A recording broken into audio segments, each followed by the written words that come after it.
Welcome to NCBA's Cattlemen's Call podcast with host Lane Nordland. Hey friends, welcome back or welcome to the Cattlemen's Call podcast. Lane Nordland, happy to be having you join us here today. Thank you for answering the Cattlemen's Call. On the phone today, our guest is calling in from the great state of Arizona. Dr. Dean Fish is joining us. Dean, how are things shaping up? Are you self-distancing as the coronavirus continues to have its impact here today as we chat on the phone? I sure am. So, hello, Lane. It's good to visit with you and good to be on the show. I think you're doing a really great thing here. So, before I get into what we're doing, but yes, I'm about 1 mile from the U.S.-Mexico border here in southern Arizona. And inherently, I think our at least my career choice and a lot of us in the cattle and beef industry, probably practice self-distancing as a daily thing. And, I want to be a little bit careful on that because I don't want to get into, we're already getting deep here, but, I don't want to get into kind of an ag morality complex, because there's a lot of people that truly are having a tough time dealing with, working from, a different place than where they normally are working and so forth. And so, anyway, but we're getting along real well down here. I think we're going to kind of ride it out and see what happens. Well, I think that's what we all need to do, and I do know that a lot of farm and ranch parents are lucky to have a little bit of help, especially up here in Montana. Our schools have been canceled for 2 weeks, so I know there's going to be a lot of night calving going on for some elementary and high school kids that'll get to work more from the operation and learn from their moms and dads and just make the best out of this situation, no doubt. But Dean, obviously the Cattlemen's Call, we like to sit down and have a over the kitchen counter type conversation, just like we're sitting there at the ranch house. But obviously, travel and restrictions on travel are limiting my opportunities to actually produce this podcast in person. But you know what? We always are able to adapt. That's what we do out in ranch country. We adapt and we figure out how to do things the best that we can. And as I join you here today on the podcast, let's just talk about where you're from. What is your nearest town? Where's your mailing address there in Arizona? I know it's probably not Mexico. What's that Arizona zip code for you? Yeah, so I am currently located just north of Nogales, Arizona. And that's a town kind of right in the center part of Arizona, on the center part east-west of Arizona, right on the U.S.-Mexico border. And so I'm really fortunate. I am managing and running cows on the ranch that I moved to when I was 7. And so I've got a long history. And, of course, my dad moved there and he drugged me along with him and the rest of the family. But anyway, I'm real fortunate to be on that little piece of ground there. And I've added a couple other little leases along with it. And so I am in the semi-arid kind of desert transition zone. So when you think of Arizona, you think of sand dunes and saguaro cactus and, everything wanting to poke you and so forth. And I'm in a little bit different zone. I'm about 3,800 foot elevation, about a 16 to 18 inch precip zone, pretty productive grassland, a good mix of federal, state, and private land in my part of the world, which the most productive use of that land is for cattle grazing. And so that's what I'm fortunate enough to get to participate in. Dean, many of our listeners may be familiar with you from your participation in the Stockmanship and Stewardship programs, your work with the Beef Quality Assurance program, or just seeing some cattle handling demonstrations and whatnot that takes place every year during the Cattle Industry Convention in the demo arena. How did you really get your start getting out there? And did you know from when you were 7 years old moving to this operation that being involved in livestock production was going to be your career path forever? Well, that's a good question, Lane, and I try to identify where the sickness really started. But I ever since I can remember, I have craved everything there is about a horse or a cow or ranching or cowboys or just this lifestyle. I was an avid reader. I read everything I get my hands on, that fiction, nonfiction, about cows and ranching and cowboying and riding, tough horses and, all of that stuff. And I have created this lifestyle since I can remember. I was fortunate. I was actually adopted, and the family that adopted me was a ranching family, and so I was able to really just, again, it's kind of divine intervention there, I think. But I was able to grow up in that environment and learn from my parents how to care for the land and to be involved in the industry. And I was involved in 4-H growing up, and so I raised cattle and I had a little cattle herd, that I developed through that experience, and so that kind of helped me get through college. And I knew that at one point I wanted to be a vet, but then I figured I wanted to work with healthy animals, and plus I wasn't really too smart, and so chemistry and all that stuff. Anyway, so I majored in animal science, studied animal science, and went kind of the production option, and was going to go and run a feedlot or sell pharmaceutical, animal pharmaceuticals, or do something like but still be involved in the industry. My dad managed this place, so I didn't really have a place to go back to, or a family place to go back to make a living. So anyway, when I was getting close to graduation, I interviewed. I was also in college. I worked at our meat science laboratory, and really liked the meat industry as well. And so I interviewed for a company back east, and they decided not to hire me. And so one of my advisors said, "Well, take the GRE, and maybe you ought to go to grad school." And so I did that, and luckily had good enough scores on that to get accepted into grad school, and kind of went down the track of reproductive physiology, and got a master's in that.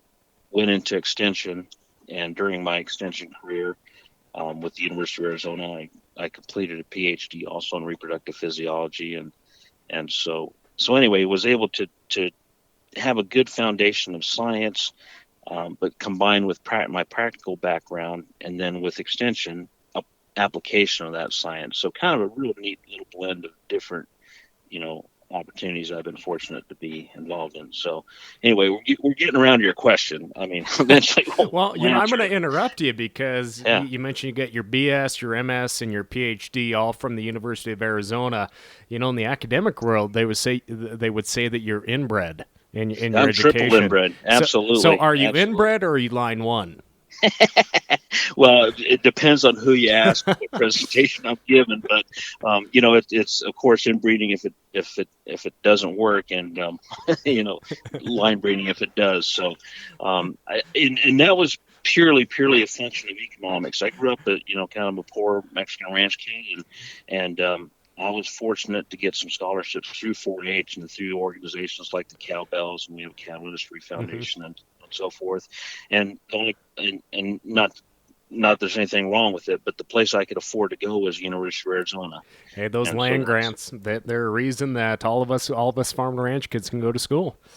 Absolutely. And so when I was completing my bachelor's, and my advisor asked me to stay on as a master's student, I was married, had a young daughter, and so that was again a function of economics. I had a pretty good job. I was managing a lumber yard while going to school, and so that kind of kept me hooked there. And then when I went into extension, somebody, I don't know, not very wisely, said that I could use my classes from my master's program within a certain amount of period toward a PhD, and so that's made that convenient. And so again, just a function of convenience. I'm never going to be a laptop, or benchtop scientist or any of that stuff. And I really did the PhD because I really craved learning more about cows, but more for the practical application, not necessarily for publishing journals or doing some of that stuff. So. And I worked under two different advisors in my master's and PhD program. So I think I did get a little bit of diversity of experience, but really truly just a function of economics is why, and convenience is why I did the inbred deal. Well, I threw you off there, just giving you a little grief there. I mean, Yeah. I always joke that I have an MBA, and my wife, who does have a Juris Doctorate and is a lawyer, rolls her eyes because she knows I'm talking about a Master's of Beef Advocacy. Right. But I'm happy with my degree there from Montana State University's College of Agriculture. But I guess we'll get back on trail here. We'll get out of the sagebrush, but.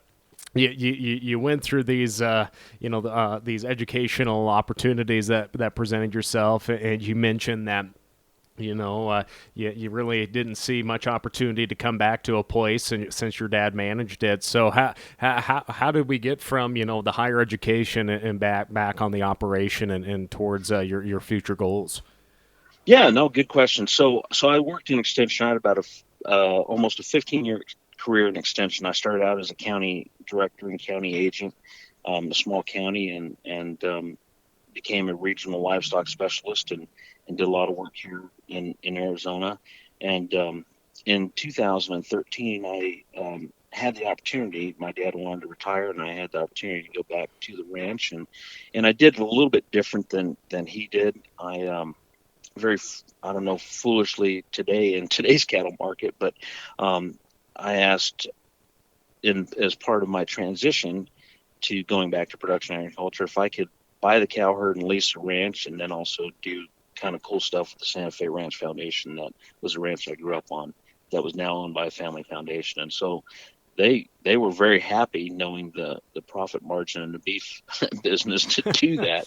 And so anyway, but it really kind of filled kind of a goal that I'd had for a long time, to be involved in I'd always had a few cows with my dad and so forth, and always helped and so forth, but to legitimately be in the beef business, and so that really helped me and allowed them to have a PhD on staff with their to help with the foundation's educational activities and things like that. So that blend really worked well for both sides. And I think any good relationship, as as a married man, there's got to be some compromise on both sides, and it's got to be good for both sides. And this really was, and continues to be to this day. So that's how I transitioned to production. But when I was with Extension, one of our NCBA presidents from Arizona, Andy Grosetta, along with Jeff Menges, started a youth movement with NCBA, and so they developed and got some funding to put on a speech contest and quiz bowl and livestock judging contest and so forth during the NCBA annual meeting and cattle industry conference. And so through that, because I run some judging contests down here in Arizona, I became involved in helping put those contests on for NCBA, and some of the NCBA staff decided that I didn't mess it up too bad, and so they invited me back to kind of help even when it wasn't in Arizona. And so that's how I kind of got started helping with the cattle industry conference and the convention. And while that was happening, they also asked me to help Mr. Todd McCartney, who was kind of ramrodding the Stockmanship and Stewardship demonstration arena. And so Todd McCartney, Kurt Payton, Ron Gill are kind of, I call them the godfathers of Stockmanship and Stewardship, because they've been on a road and they did a 2-year tour of auction barns and took it all to the masses and brought it to NCBA and kind of started that. So I kind of just started as a roadie on that deal, and moving panels. And actually the first time that Todd and I worked together, we were in Tampa, and we didn't have panels at the fairgrounds that we were using to set up both the judging contest and the demonstration stuff. And so we found this old guy on the side of the road selling panels, and we waited till he went to sleep, and we stole his panels and set them up. And anyway, I'm exaggerating a little bit, but not much. And we didn't know if we were going to have to take them back, and but the fairgrounds manager said, well, he's parked on our property, so yeah, go ahead and use them. So all right. Anyway, we had a great time, and Todd and I have had a great working relationship, because he is very meticulous and detail oriented, and just is just as good a guy as you can find. And anyway, so complimented a lot of my shortcomings.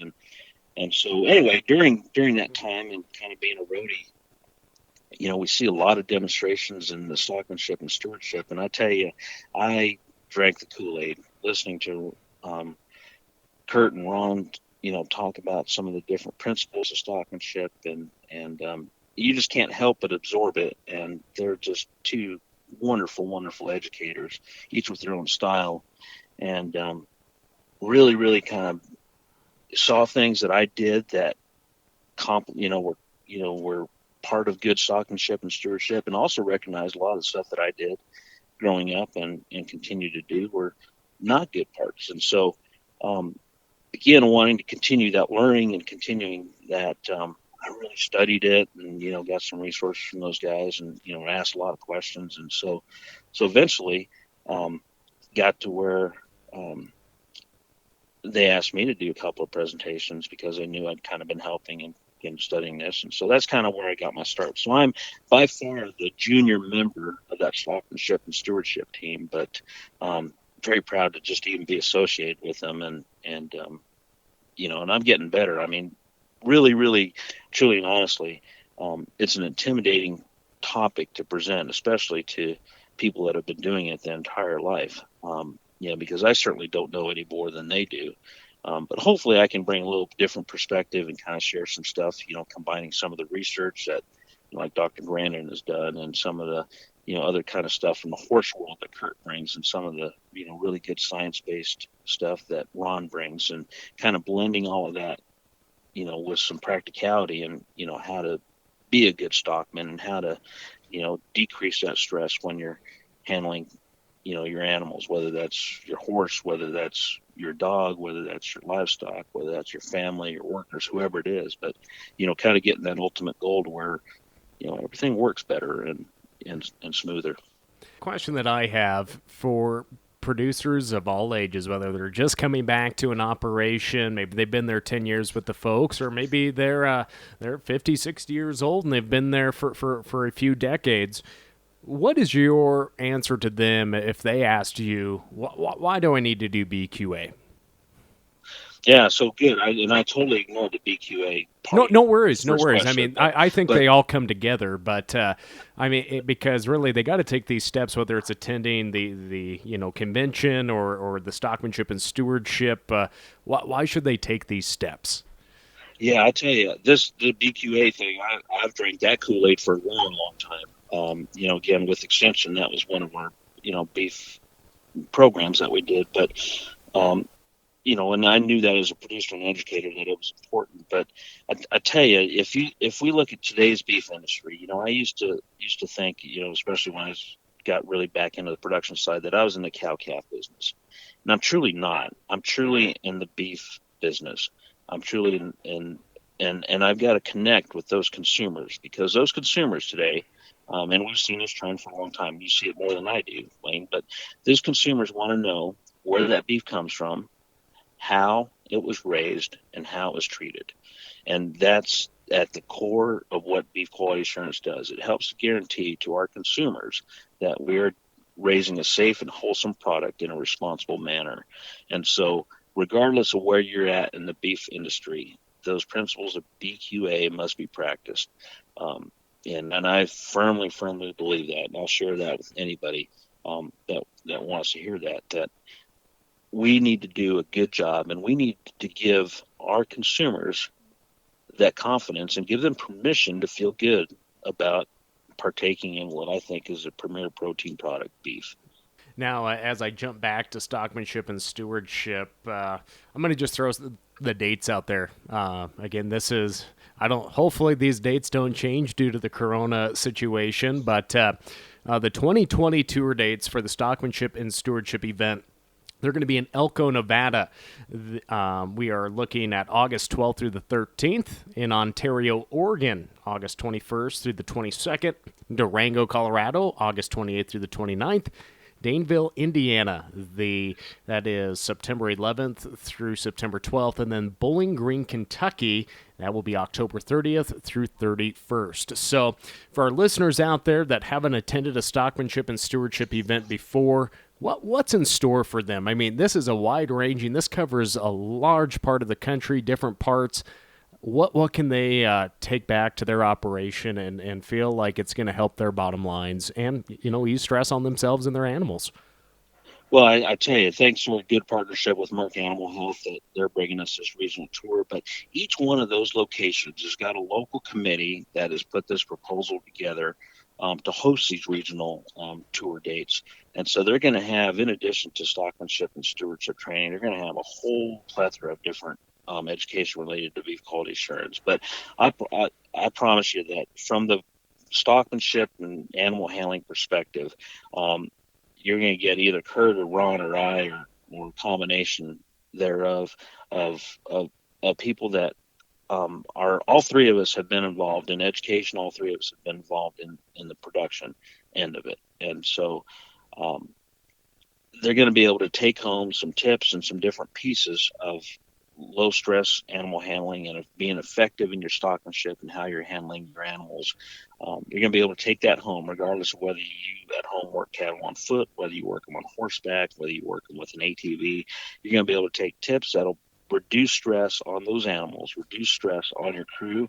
When we talk about crew, many times our crew, you mentioned at the beginning, right now, with all the schools being closed down, we got a lot of extra labor on these farms and ranches that our family.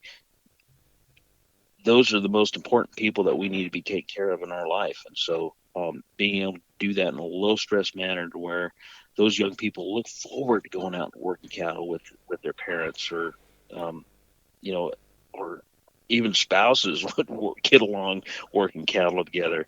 I think ultimately our goal is to reduce that stress and to be able to get some of those little different tips and tidbits that will help make that smoother and better. Dean, I think that's such an important point to bring up. Looking forward to work cattle. I have many friends. I mean, certain times for myself when I just know my dad might be in that mood where it's just like, oh, if I do one thing, he's going to be yelling, mainly because he can't hear very well. But what are some of the experiences you've heard from people or maybe through yourself on how maybe coming back to an operation, it was kind of soured in their mouth because they just didn't have a good working relationship with their family or with whoever it was, just in the management and working cattle. I know that sounds like, oh, why would people focus on that? But it's a little bit of a mental thing there when you're really looking at a stressful situation, not just for cows, but for the people working with you as well. Oh, it's a huge part of that. And you think about like young people. I've got a 22-year-old son and 25-year-old daughter. Um, and I'm very conscious of how I interact with them, um, and I'm trying to be very proactive as far as being positive and so forth. But the most common thing is that you hear is, oh, dad's going to yell at me or mom's going to yell at me if I'm in the wrong place or I'm too late or too quick or I'm getting in, or whatever it is. And so there's a lot of fear that's put in, kind of the same thing we do to our cattle or our horses. We try to make them do what we want through fear by putting too much pressure. And so when we put too much pressure on something, you automatically, and I'm maybe stereotyping here, but you cause a fight or flight instinct. And so that's never a good place to be if you want to learn. And so trying to positively change those relationships. And I'll share one with you. One of my good friend Todd McCartney from Throckmorton, Texas, who works with me on the stockmanship and stewardship deals. When he has labor come in, whether that's either, and his family is tired of hearing this, and so they know it and it's ingrained. But if somebody new comes in, if he can get them to do two things, these two things make so much difference in the way the day goes. The first thing is to remove pressure when an animal responds. And so give that animal the reward. So if you're trying to push her through a gate or push her up an alley or do whatever, when she responds, if you'll back that pressure off and let her do her thing, and apply the pressure correctly and remove that pressure correctly. If a person can do that, number one, and then number two, be quiet. So no yelling, no whooping, no hollering. If they can be quiet, if they can do those two things, he'll guarantee that you're going to have a pretty good day working cattle as compared to not doing it. And so translating that to family and trying to teach our family members that are working with us, and setting a positive example and doing those two things. And I'll extend that to, when we put pressure on our kids or put pressure on our spouses, or when that pressure is put on us, remember how to relieve that. And so I think those are kind of some important principles that if we think about it and are conscious about it, and then really try to be quiet working cattle. That's harder to do than you think, but really, really important to do, because it really pays some big dividends. Dean, as we look back to your education in animal science, with that foundation, how has that really improved your outlook on livestock genetics? I know you did mention to me that you have an addiction. You mentioned that to me at the Cattlemen's College lunch that I was emceeing, and you were a part of that discussion on the main stage about that. You have a certain addiction, and I don't want to upset anybody that's listening right now, so I'm going to let you claim what that addiction is. Well, I am a and I mean this in the most positive way, but I'm a recovering Hereford breeder. And we raised registered Herefords, and again, with the rise of the Angus, the favor for them in the markets and so forth. And then we also here locally, we raised a lot of seed stock bulls that we would ship to Mexico, and the peso devalued. And so a combination of different things kind of put us out of the Hereford business. But I sure have a fondness for those good cows that we had. And one of the best cows one of my favorite cows, I'm not going to say the best, but one of my favorite cows is that Black Baldy Mama. And so I really, really, there was only one way to make a good Black Baldy Mama, is either a Hereford mom or a Hereford dad. Mm-hmm. So I think incorporating those Hereford genetics back into some of our genetics is important. The only free lunch, I think, and I'm stealing this quote from somebody, I don't know who, but the only free lunch we really get in the commercial cow-calf business is that heterosis. And so, some of the work that the American Hereford Association has done in identifying the diversity of their gene pool really indicates that part of the reason why that Black Baldy cow is so has more longevity and has got that maternal ability and so forth, is because of the diversity of genes that Hereford has that crosses well with a lot of different breeds and is complementary. So I incorporate a little bit of Hereford genetics. I'm still an Angus-based commercial cow-calf deal, and I've got and I probably shouldn't even admit this, but this is even a worse admission than my previous one, but I also raise some club calves. And so what I'm trying to do is to add value to that calf crop. And, again, I'm not the smartest guy in the world, but I know that in my business model, to become profitable, I've either got to decrease expenses or increase income, just getting back to the foundation. And so if I'm able to try to add a little value through some club calves and some portion of my herd, then hopefully that'll translate into some more sustainability and some more profitability. And so that's what I'm trying to do.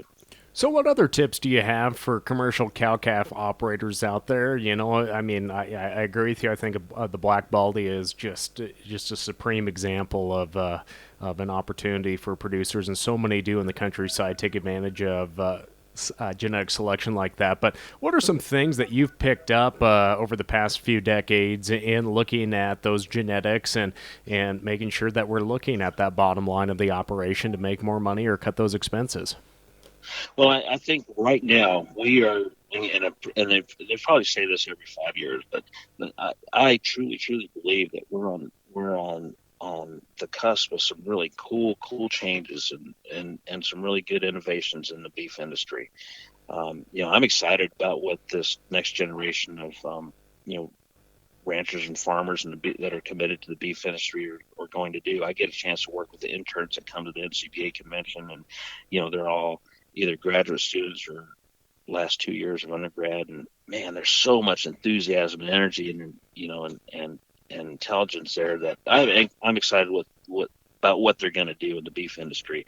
But thinking about right now we have unprecedented information about the genetics that we're using. So looking at like my generation, EPDs were kind of the big deal, right? And that's kind of where we started trying to identify some of those superior genetics. Now thinking about the genomic enhanced EPDs and the different indexes and the different ways that we're able to start kind of teasing out what that genetic information is going to translate to is exciting. Now saying that, as a producer, you've got to be committed to a program, committed to setting some goals, committed to, if you're retaining ownership, then you need to look at those carcass genetics. If you're raising replacement heifers, you'd look at some more maternal side. We have the tools available to start really identifying those sires and I focus on the sire side because that in a commercial outfit, that's kind of where you're going to make your most rapid genetic progress. But selecting those sires that are appropriate for your environment and that are going to help you to reach your goals. And so we, like I said, have unprecedented tools that are available and are going to become available to us to get that kind of stuff done. So the genetic side, man, it's wide open. And I don't care if you like Angus or Herefords or Simmentals or Charolais, whatever it is, use the best ones within that breed that you can afford, that are suitable for your environment and your production system, and you're going to be well off. So now you got the genetic part taken care of, that beef quality assurance part. I think that we have so many different value added programs that we can participate in. Some of them are going to work for you, some of them aren't. But I think that you need to take advantage of some of those.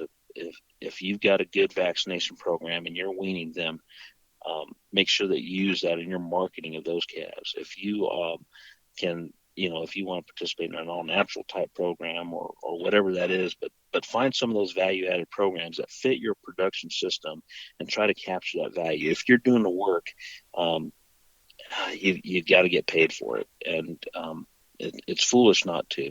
The old days of giving them a 7 or 8 weight at branding and sending them to the auction barn and saying they've had the works. There's still going to be a lot of people that do that, just because of necessity. But if you're going to stay relevant in this beef industry, you've got to look at those value-added programs. You've got to look at your genetics, make sure you're kind of under a BQA program, and so forth. So anyway, those are a couple of the different areas that I see that we can kind of capture some more value for our cattle. We've also got to be strategic about our inputs. If you go around that trade show at the cattle industry conference or different farm conferences, there's acres and acres of things that we can spend our money on. But being careful, and all of those have an application, or they wouldn't be successful selling them. But we've got to be careful about which ones we apply that are going to return, give us a return on our investment. And some of them are certainly going to be really, really good, and some of them in our situation won't. So, I think so. Being part of a value-added program, being part of a BQA program, and making sure that we're using appropriate genetics, I think are all keys to hopefully some profitability. Obviously, you shared the example that you had the opportunity to go back and help manage the operation that your dad once managed. You were able to run the cattle, own the cattle there, and still work in conjunction with the Santa Fe Ranch. What is your tip to other young people out there that don't have that opportunity to go back to a family-owned business, or they can't afford to buy a section of land at this time, and the event where they can go lease a place or work with a nonprofit that owns property where they can go and be a part of this lifestyle that we all so much love? What are some tips? What are some do's? What are some do nots? What would you give a young couple that is looking at this today? Boy, that's a tough question. I think that there, and I don't know how, but we've got to be able to connect the opportunities with those young people that are excited about it. Because I think that the stereotype with the older generations is that these millennials don't want to work anymore, and that's not. I haven't found that to be true at all. I find a lot of young people that are really excited about the beef industry, and some are pretty good stockmen, some are pretty good cowboys, some are pretty good, this or that, and so I think that there's a disconnect between young people that want to be involved in the industry and the older generations that have the ability to include them. Also, in addition, I think we mentioned that there's a lot of like for example, my own son, and I don't have an operation yet big enough for two families to live on, but he's going to make a lot more money working for Purina or Nutrena or somebody like that than he would coming back, and so. Anyway, there's a disconnect there that we need to try to help bridge. So for a young person, I think that continuing to learn is a big part of it. Getting as much experience as they can get that's relevant in the beef industry is going to make them very marketable. And then also trying to pay attention to those opportunities. So, you're going to have to pay some dues, and you're going to have to, do some things that as far as working that are going to be very difficult. And so I don't know how to express it other than that, than just paying attention, keeping your eyes open, continuing to learn, and, maintaining your integrity. The reputation, is everything. And if you're an honest, hardworking person, I think that good things happen. But the hard thing about that is being patient. I was 40 years old before my first opportunity presented itself. And so that's tough to do. And you're 41 now. Well, plus change. But Dean, how important is the role of land-grant universities and extension services in the future of agriculture, and what are some steps that they need to take to make sure that they are staying up to speed in how fast agriculture trends change? Well, and you hit that right on the head. I mean, our land grant universities have, the three-pronged mission. They need to be educators. They need to apply, research that is applicable to agriculture, and then the extension part of it, translating that research to on the ground. They need to stay relevant, and it's hard because I know that it costs a lot of money to continue to do animal research and to have animal facilities, but they need to be on the cutting edge of answering those questions that we have in the industry. And so and then having vibrant extension systems that are supported by whichever branch of government or however those universities are funded, but having vibrant extension services available in these rural areas is vital. I know, for example, and I mentioned this earlier, I wouldn't have been able to go to college or, do anything if I did not have that 4-H experience. And so even though it's not, if you're a grant funder, it's not real sexy to fund traditional 4-H extension type programming, but that is a critical piece of a lot of young rural kids' lives to be able to have an opportunity to be involved in the agriculture industry. And so having a vibrant extension that is staying relevant, that is, paying attention to research, and that's going to change over time. I mean, the internet, now I'm sounding like an old guy here, Lane, forgive me, but the internet has leveled the playing field of knowledge. So think about 20 years ago, 25 years ago, if you wanted to get knowledge, you either had to go to a library or go to a university or college.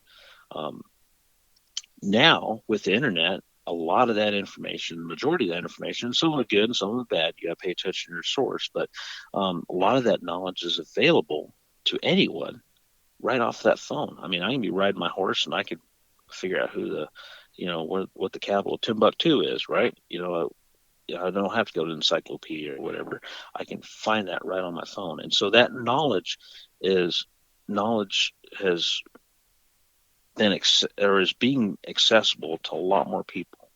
And so that land grant university has to be able to continue to derive that good science-based knowledge and to disseminate that in a way that people can get to. And so I think that land-grant university is critical to the continued, you know, success of our food and fibers, you know, system here in the United States. But they've got to be real careful about staying relevant. And the other thing too is I think we're going to see a lot of changes in how that information is delivered, and we're seeing that. And I think there's going to be different partnerships and different ways that you know, we're going to see some consolidation. You know, because I don't think everybody can be everything that we wanted to be in the past, and so you know, there's going to probably be centers that will, you know, these will be more reproduction centers, or these will be more nutrition, or whatever they are, or more equine, or more whatever. You know, we're going to see again some of that reduction, some of that concentration, but we've got to continue to support them as taxpayers. We got to continue to support them as alumni, and you know, and also hold them to task as well. So when you look out every single morning, having a cup of coffee, looking at the operation, what is your hope of where agriculture will go? Maybe not just for your operation, but the livestock industry in general. Where do you hope to see some positive trends, whether it be stockmanship and stewardship, BQA practices? What are some what if the world was yours to be had, to have the perfect plan forward? What are some of those key things that agriculture needs to do today, or just some simple, or the simple look at things? Yeah, I mean, I think that so from a consumer standpoint, because I try to think about, you know, from a consumer perspective, and I also try to think about someone who is maybe not not on board with me raising animals as protein. So trying to think about what would their criticisms be. You know, I would hope that I as a producer could invite somebody who had those views onto my place, and there would be not a single thing that I would be embarrassed about to show them, or practice that I do. And so I think that's going to be continued evolution of beef quality assurance and stockmanship programs, is for us to all continue to get better at what we do, and making sure that we're thinking about that from a consumer perspective. I think that we also, you know, and again, I don't know the right answer, but we need to make sure that the role of the agriculture producer is valued, and understood, that we are producing a safe and wholesome product. You know, you think about the alternative, you know, protein products that are out there, the alternative meat products that are out there. You know, those have been available since even I was a kid, you know, in the freezer section. Here's the difference. The difference is now that instead of marketing toward the vegetarian, or marketing toward the, you know, far, if you will, the far left person, they're marketing toward people like me that normally eat beef, and they're trying to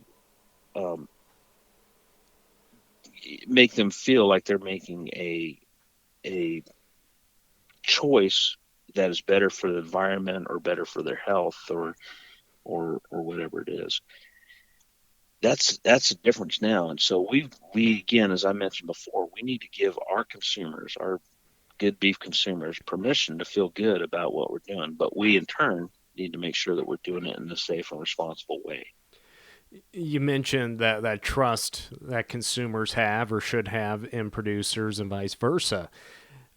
As we look at the situation and the panic, whether it's in the marketplace, financial wise, or actually in the marketplace when we look at the grocery store, just the panic that has occurred, and panic buying.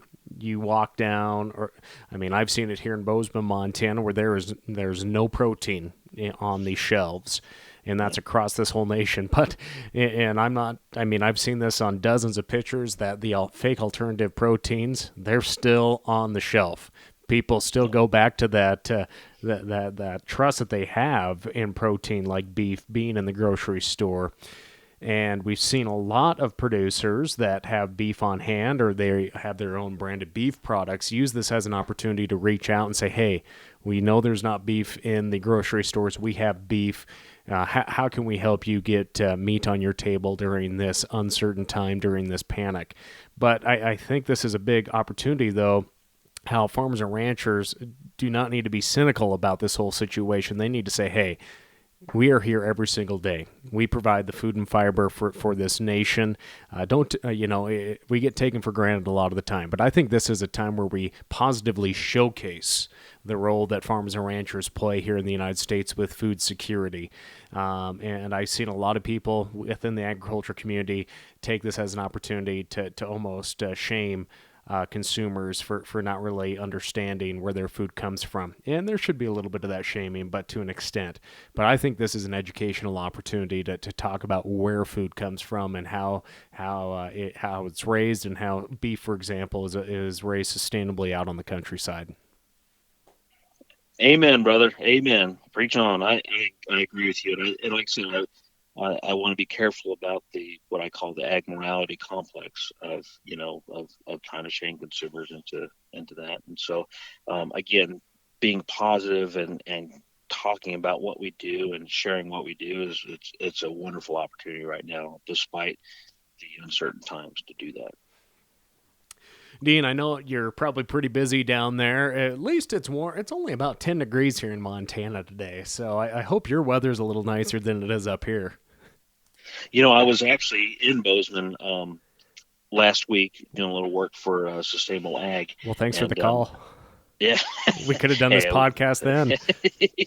Yeah, I'm sorry. I apologize. And we were pretty jam-packed with all the uncertainty of getting stuff done. But anyway, I had a nice time up there. It was a nice, almost springtime up there, and I left just in time. And I'm down here at 70 degrees and pretty nice. So I'm not trying to rub that in, but it's a nice place to live. I wish I was saying I was self-distancing, last week, that's why we couldn't meet up. No.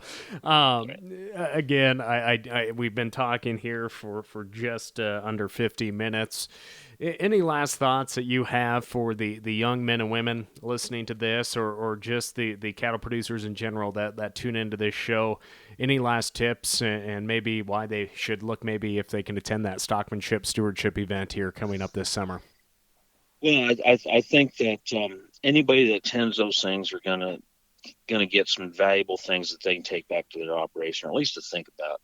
I think for young people, continue to seek knowledge, continue to seek learning, and that may be through practical applied stuff. That may be through actually having to read a book or doing some of that stuff. But continue to have that thirst for knowledge, because again, they're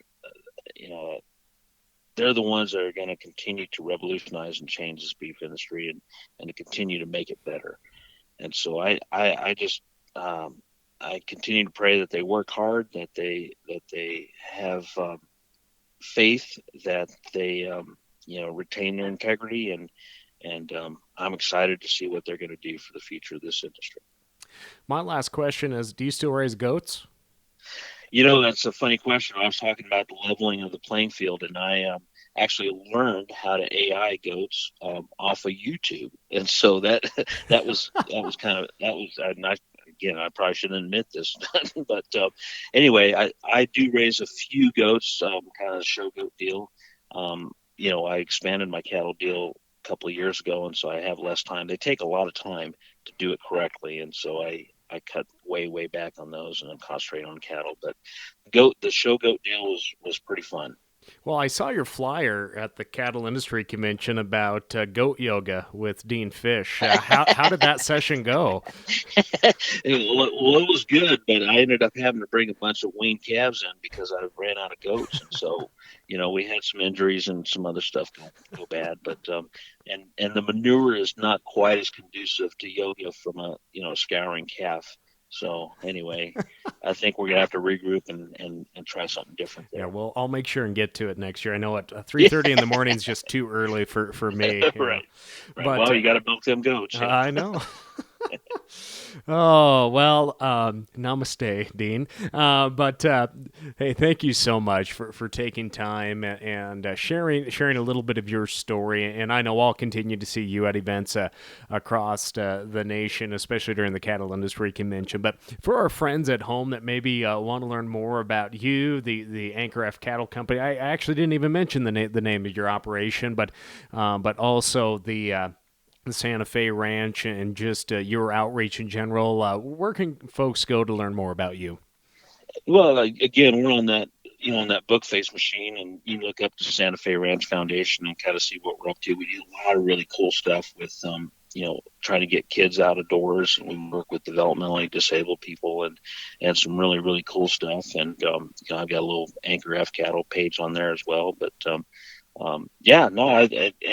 Facebook's probably about the best way, and to kind of just see what's going on, and we try to share a little bit about what's happening on the ranch there, and so forth. And just again, before we sign off, I want to thank you, Lane, for having me on, for thinking of having me on. That's very kind of you. But really proud of what you're doing, and your voice is very, very important, and so we appreciate what you're doing. And I think this podcast is really, really cool addition to your portfolio. Well, thank you, Dean. That means a lot. And like I always joke, but it is a true part of it. It does help pay for my cows. But I enjoy doing it. And I enjoy sharing people's stories and sharing that advice to everyone that tunes in. And again, for our friends listening, Merck Animal Health, the big sponsor of the Stockmanship and Stewardship Tour. Those tour dates, they're going to be hitting Elko, Nevada, Ontario, Oregon, Durango, Colorado, Danville, Indiana, and Bowling Green, Kentucky. For more information on those locations, if they are near you, more details can be found online at stockmanshipandstewardship.org. And more than likely, Dean will be there with Todd, Ron, and Kurt. And I tell you what, it's a great opportunity to just get there, sit, meet some great people, and learn. And I think that is one of your key messages here today, is never quit learning. Dean, anything else that you want to share with us here today? Nope, good. Thank you again. Appreciate you having me on. All right, again, Dr. Dean Fish, thank you so much for joining us here on the Cattlemen's Call podcast. Friends, thanks for answering the Cattlemen's Call.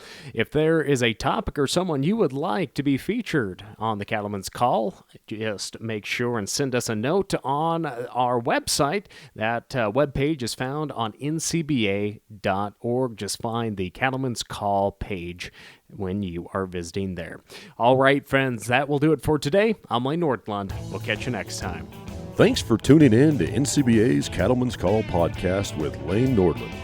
For more information, visit ncba.org and make sure to subscribe to the podcast today.